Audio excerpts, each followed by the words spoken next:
പിണറായി സർക്കാരിന്റെ സ്വപ്ന പദ്ധതി നാട് നീളെ കുഴിച്ചും ഭൂമി മുറിച്ചും അവർ നടത്താനിരുന്ന സിൽവർ ലൈൻ പദ്ധതിക്ക് മുഖ്യമന്ത്രി അവസാനത്തെ ആണിയടിക്കാൻ ഒരുങ്ങുകയാണ്. ഞങ്ങൾ നടത്തിയിരിക്കുമെന്നും പാവങ്ങളുടെ കഞ്ഞിയിൽ മണ്ണിട്ട് വാരിക്കൊണ്ട് വാശി പിടിച്ച് പിണറായിയുടെ ആ മോഹത്തിന് അറുതി വരുത്താനാണ് UDF സർക്കാരിന്റെ തീരുമാനം.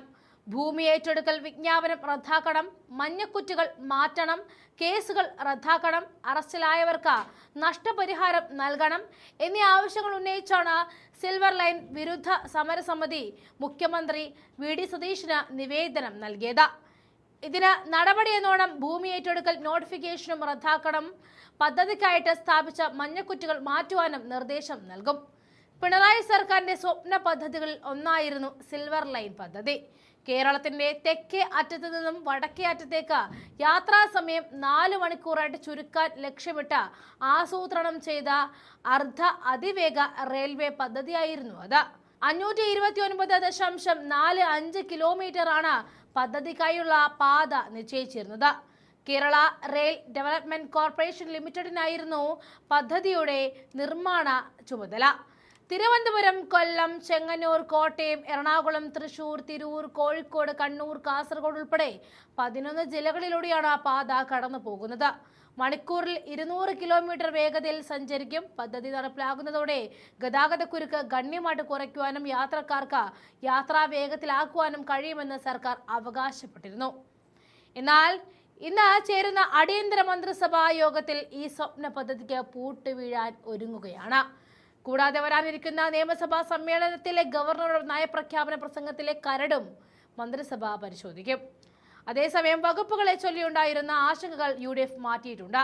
രണ്ടാം മന്ത്രിസഭാ യോഗം ചേരുന്നതിന് തൊട്ടു മുൻപ് നടന്ന നിർണായക ചർച്ചകളിലാണ് മുന്നണിയെ പിടിച്ചുലച്ച വകുപ്പ് പ്രതിസന്ധിക്ക് പരിഹാരമുണ്ടായത്. ഏറെ തർക്കങ്ങൾക്ക് വഴിവെച്ച ഫിഷറീസ്, ഉന്നത വിദ്യാഭ്യാസ വകുപ്പുകൾ ഒടുവിൽ മുസ്ലിം ലീഗിന് തന്നെ വിട്ടുനൽകുവാൻ കോൺഗ്രസ് നേതൃത്വം തീരുമാനിച്ചു. ഫിഷറീസ് വകുപ്പ് ലീഗിന് നൽകുന്നതിനെതിരെ കടുത്ത നിലപാടെടുത്ത ലത്തീൻ അതിരൂപത നേതൃത്വത്തെ കോൺഗ്രസ് ലീഗ് നേതാക്കൾ നേരിട്ടെത്തി കാര്യങ്ങൾ ബോധ്യപ്പെടുത്തിയതോടെയാണ് ഒടുവിൽ സമവായത്തിന് വഴിയൊരുങ്ങിയത്. ഇതോടെ പുതിയ മന്ത്രിമാരുടെ വകുപ്പുകൾ സംബന്ധിച്ച ഔദ്യോഗിക വിജ്ഞാപനം ഉടൻ പുറത്തിറങ്ങും.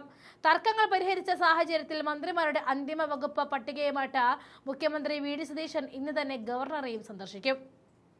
മുൻപ് ഉമ്മൻചാണ്ടി സർക്കാരിന്റെ കാലത്ത് ലീഗ് ഭരിച്ചിരുന്ന ഉന്നത വിദ്യാഭ്യാസ വകുപ്പ് ഇക്കുറി കോൺഗ്രസ് ഏറ്റെടുത്ത റോസി M. ജോണിന് നൽകാനായിരുന്നു ആദ്യ ധാരണ. എന്നാൽ ഉന്നത വിദ്യാഭ്യാസം വിട്ടു നൽകണമെങ്കിൽ പകരം ഫിഷറീസ് വകുപ്പ് തങ്ങൾക്ക് വേണമെന്ന ഉറച്ച നിലപാടായിരുന്നു ലീഗ് മുന്നോട്ട് വെച്ചത്. ഫിഷറീസ് വകുപ്പ് തീരദേശത്തു നിന്നുമുള്ള സമുദായ അംഗത്തിന് തന്നെ നൽകണമെന്ന ലത്തീൻ സഭയുടെ കർശന നിലപാടാണ് കോൺഗ്രസിനെ പ്രതിസന്ധിയിലെത്തിച്ചത്. സഭയ്ക്ക് ഇത്രമാത്രം വഴങ്ങേണ്ടതുണ്ടോ എന്ന് കോൺഗ്രസിലെ ഒരു വിഭാഗം നേതാക്കൾ ചോദിച്ചതോടെ കാര്യങ്ങൾ ഒടുവിൽ മുന്നണി താൽപര്യം മുൻനിർത്തി സഭയിൽ അനുനയിപ്പിക്കാൻ കോൺഗ്രസ് മുൻകൈ എടുക്കുകയായിരുന്നു.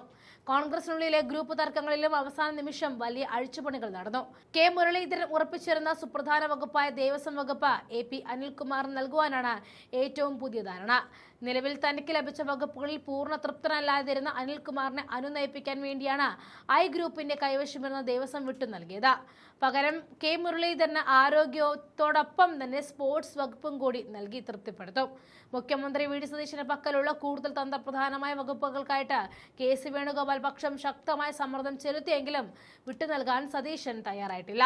അതേസമയം T. Siddique, M. Liju, Rosy M. John, OJ Janeesh എന്നിവരുടെ വകുപ്പുകളിൽ നേരിയ മാറ്റത്തിന് സാധ്യതയുണ്ട് എന്നാണ് ലഭിക്കുന്ന സൂചനകൾ. അതിനിടെ VD സതീശന്റെ സർക്കാരിന്റെ രണ്ടാമത്തെ മന്ത്രിസഭാ യോഗം ഇന്ന് രാവിലെ സെക്രട്ടേറിയറ്റിൽ ചേരും. സംസ്ഥാനം നേരിടുന്ന ഗുരുതരമായ സാമ്പത്തിക പ്രതിസന്ധി എങ്ങനെ മറികടക്കണം എന്നതിലാകും യോഗം പ്രധാനമായിട്ടും ശ്രദ്ധ കേന്ദ്രീകരിക്കുക.